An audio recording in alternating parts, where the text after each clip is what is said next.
In the next 10 minutes, I'm going to teach you how to close more deals for your business, or if you're a closer, how to close more deals for the company that you work for. So let's talk about offer optimization. How many times do you think the prospect that you're speaking to has already heard what you've told them?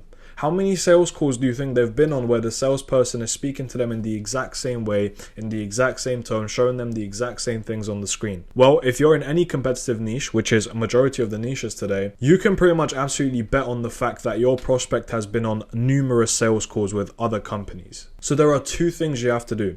Number one, you have to make sure that you are creative in what you are showing to your prospects on the call.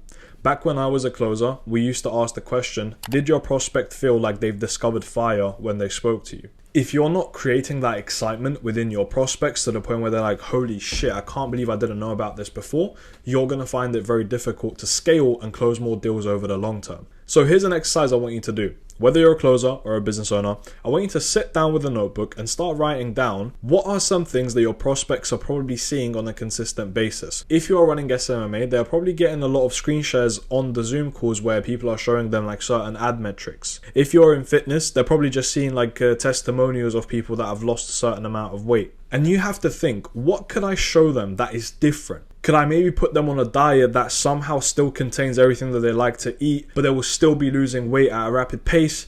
Look, I'm not sure. You know your industry better than I do. But there is one thing that I know for a fact. If you sit down for 10-15 minutes, and it might even take you a couple of hours, but you sit down and you think about, how am I going to optimize my offer?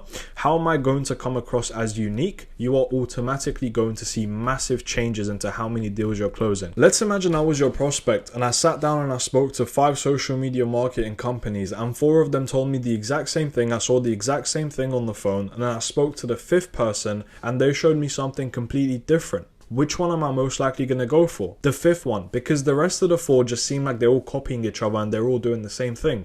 Every single person wants to be a part of something special. It's just human nature. They want to do something unique. So keep that in mind when optimizing your offer and designing what your sales calls look like. Because sales calls are no longer just about doing a little bit of discovery, asking some questions, finding pain points, and then boom, going into the close. Sales calls today have to be more of almost a transition that a person goes through by the end of that call. They feel some sort of change. They feel like they are ready to make a change or ready to make an investment. If you haven't even engaged somebody properly to the point where they've seen something different, the salesperson that's on the call isn't just a salesperson, it's more of a consultancy going on, then you'll really struggle to get your business past 10-15K a month. Let's go on to number 2. If you're a closer or a business owner and you notice that you're not really scaling or you're not closing as many deals as you want to, there is a very high likelihood that you don't have a good show rate. You will not believe the amount of people I've coached and the amount of people that I've spoken to that tell me they've got a 30% show rate. When it comes to show rate, and this is the standards that I set within my team, and this is the standards that I set for anybody that I coach, anything below 70% is highly alarming. Because you have to understand something. These people that have booked in, they've committed to show up at a certain time. And if you have appointment setters that confirm and make sure like, hey, is there any reason why you wouldn't be able to make this call? And they still don't show up afterwards, there is a big mistake in something else that's going on. There are 2 main ways that I've found to fix this. Number 1, quantity and quality of reminders. A lot of reminders are just, set up through Calendly where they get an SMS message like 2 hours before their call or whatever. That's not good enough. You want to be sending people engaging follow-ups. For example, how about sending them something that strongly relates to them? You have to think about your prospects, and this is why appointment setters are so important. If an appointment setter has given you good enough context, you can now craft those reminders specifically to that prospect. And I get it, this is long. Like, people love to set up an automation and just call it a day. However, here's what you need to realize. If you double your show rate, you've automatically doubled your close rate, which means that you've doubled your revenue. So this is a really, really important bottleneck that you have to take care of. And the second thing that you have to take care of is the fact that give people another reason to show up to the call. One thing that I teach my students, like when they present a call or whatever, one thing that we love to do is this.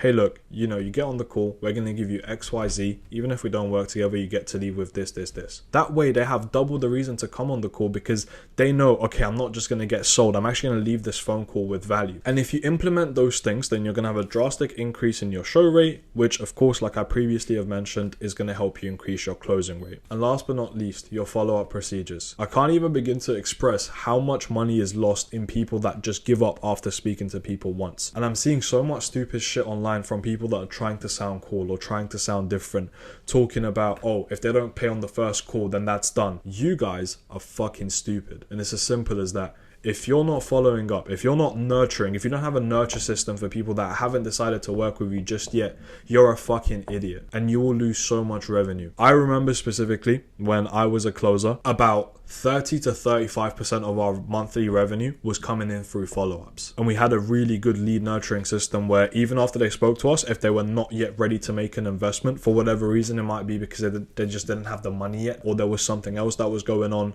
we put them in a system where they would get nurtured. We'd consistently follow up with them, we'd consistently check up on them, we'd consistently send them free value. And then what would happen is in a couple of weeks, or sometimes even in a case where it's a couple of months, they would come back ready to invest. And you know what happens at that point? It's a lay down close because they've been pre-sold through the nurturing system. So as a closer or as a business owner, if you're not making sure that the people that have not decided to work with you just yet are not being nurtured or are not being still sent free value, that is one major thing that you have to fix. And that's basically it. If you optimize your offer, if you focus on improving your show rate, and if you focus on lead nurturing systems after they've already had a conversation with you, you are going to be closing more deals. If you want to know more about sales or how you can better your business, feel free to join our free school community or be in the description below. If you found value in today's video, make sure to leave a like, subscribe, turn on the bell notification so you can be updated every time that I upload. Other than that, that'll be it from me for today. Take care.